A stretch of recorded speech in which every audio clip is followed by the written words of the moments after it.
अस्सलाम वालेकुम। आज का हमारा टॉपिक है basic structure of C program. किसी प्रोग्राम का स्ट्रक्चर जो है वो उसका फॉर्मेट होता है।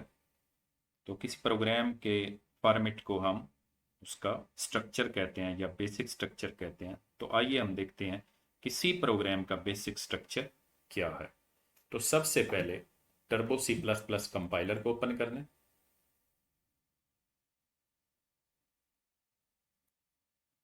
उसके बाद हमारे सामने एक ऑलरेडी फाइल ओपन है, एक प्रोग्राम ओपन है। तो इसी को हम देखते हैं कि किस सी लैंग्वेज के प्रोग्राम का बेसिक स्ट्रक्चर क्या है।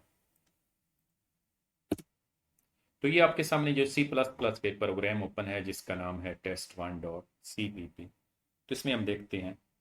तो सबसे पहला जो है ये एरिया प्रोग्राम का, इसमें दो हेडर फाइल्स आपको ऐड शुदा नजर आ रही हैं, यानी इंक्लूड की गई हैं। एक है studio.h और एक है conio.h। तो इसको प्री प्रोसेसर डायरेक्टिव कहा जाता है। इसमें जो प्री प्रोसेसर डायरेक्टिव इस्तेमाल किया गया है वो है इंक्लूड। तो सी लैंग्वेज के अंदर दो किस्म के प्री प्रोसेसर डायरेक्टिव इस्तेमाल होते हैं, एक है इंक्लूड और एक है डिफाइन।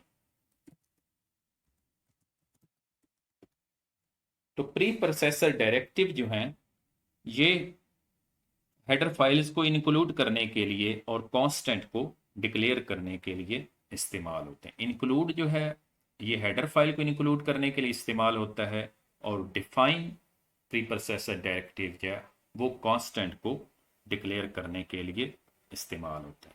तो प्री प्रोसेसर डायरेक्टिव जो है कमांड्स हैं जो सी प्री प्रोसेसर को इंस्ट्रक्शन प्रोवाइड करती हैं। तो उसके बाद प्रोग्राम का ये मेन फंक्शन है, ये स्टार्ट हो रहा है, ये है प्रोग्राम का मेन फंक्शन। किसी भी प्रोग्राम के अंदर एक मेन फंक्शन का होना मस्ट है। प्रोग्राम की एग्जीक्यूशन जो है वो मेन फंक्शन से ही स्टार्ट होती है। अगर किसी प्रोग्राम के अंदर मेन फंक्शन नहीं होगा तो वो प्रोग्राम एग्जीक्यूट नहीं होगा, और बाकी भी जितने फंक्शंस हैं उनको मेन फंक्शन के साथ ही लिंक किया जाता है, और उन आमतौर पे बाकी फंक्शंस को मेन फंक्शन से ही एग्जीक्यूट किया जाता है। लेकिन ये ज़रूरी नहीं है कि जो बाकी फंक्शंस हैं जिन्हें हम यूज़र डिफाइन फंक्शन कहते हैं या बिल्ट इन फंक्शन कहते हैं, वो सारे के सारे मेन फंक्शन ही एग्जीक्यूट होते हैं। वो किसी दूसरे यूज़र डिफाइन फंक्शन से भी एग्जीक्यूट हो सकते हैं। तो मेन फंक्शन की पहचान क्या है किसी प्रोग्राम के अंदर? इसके लिए कीवर्ड इस्तेमाल होता है नेम, और उसके बाद इस्तेमाल होती हैं पेरेंसेस। तो इसकी शुरू में ये कीवर्ड इस्तेमाल हुआ है वाइड। तो वाइड और मेन, इसमें सारे वर्ड्स जो हैं वो लोअर केस में ही हैं।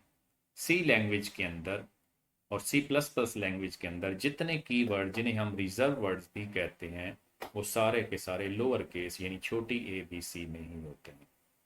तो कीवर्ड्स या रिजर्व वर्ड्स क्या होते हैं? ऐसे वर्ड्स जो प्री डिफाइंड हैं, यानी लैंग्वेज डेवलपर्स ने जिनको किसी पर्पस के लिए डिफाइन कर दिया गया है, प्री डिफाइन कर दिया। हम इन वर्ड्स को किसी और पर्पस के लिए यूज नहीं कर सकते। तो इसमें वाइड और मेन क्या है? कीवर्ड्स हैं। तो ये हमारा मेन फंक्शन यहाँ से स्टार्ट हो रहा है। तो ये मेन फंक्शन की ओपनिंग ब्रैकेट है और ये मेन फंक्शन की क्लोजिंग ब्रैकेट है। तो दो करली ब्रैकेट का दरमियानी एरिया जो है, ये जितना एरिया है ये मेन फंक्शन की क्या है? बॉडी है। ये क्या है? Body of main function.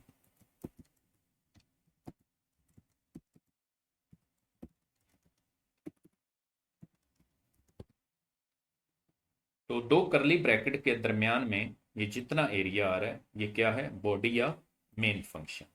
तो किसी भी फंक्शन की बॉडी के अंदर उस प्रोग्राम्स की स्टेटमेंट्स जो हैं यानी इंस्ट्रक्शंस को लिखा जाता है। तो ये प्रोग्राम की क्या कहलाती हैं? इंस्ट्रक्शंस, या इन्हें क्या कहा जाता है? स्टेटमेंट्स। जब प्रोग्राम एग्जीक्यूट होता है, तो जब प्रोग्राम की स्टेटमेंट्स एग्जीक्यूट होती हैं तो कंप्यूटर कोई ना कोई एक्शन या टास्क परफॉर्म करता है। तो अब इसके अंदर ये क्या है? प्रोग्राम की इंस्ट्रक्शंस यानी स्टेटमेंट्स।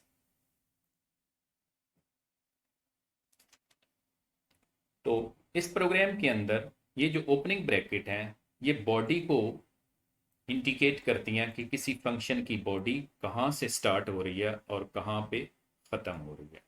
इनको इन ब्रैकेट्स को करली ब्रैकेट्स भी कहा जाता है और इन्हें डेलीमीटर्स भी कहा जाता है। ये ओपनिंग और क्लोजिंग ब्रैकेट्स जो हैं इन्हें करली ब्रैकेट्स भी कहा जाता है और डेलीमीटर्स भी कहा जाता है।